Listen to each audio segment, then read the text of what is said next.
In today's video, I'm going to teach you how to create next and previous slide buttons in Microsoft PowerPoint.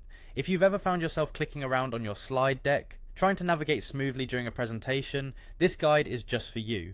We'll explore how to add buttons that will make your navigation seamless and professional. So let's dive into it, shall we?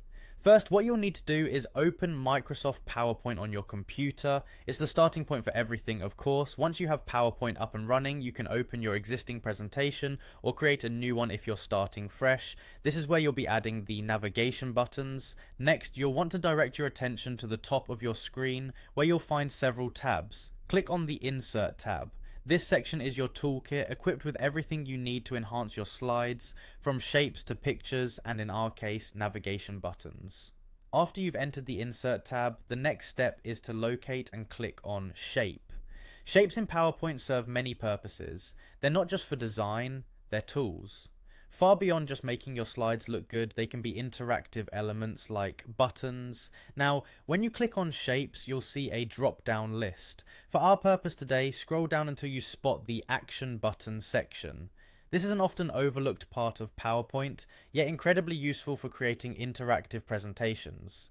Here, within the Action Button section, you'll find options for different types of buttons. Look for the one labelled Next and another labelled Previous. We're going to add these buttons to your slides so that you can easily move forward or backward through your presentation.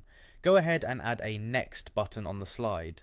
Place it wherever it feels intuitive for you and your audience. Often a corner or a side of the slide works well. Do the same to add a Previous button. Consistency in placement is key to keeping your presentation looking sharp. The crucial part is setting the action for these buttons. Once you've added both, you'll need to define what each button does when clicked. Right-click on the Next button and set its action to Next Slide.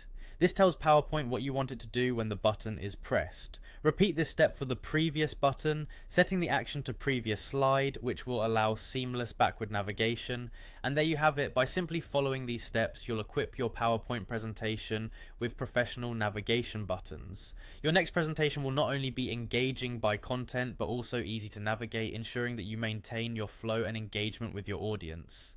Thankfully, the task is straightforward, yet creates a mighty impact. Stay tuned for more tips and tricks to enhance your presentations. Until next time, keep presenting with confidence.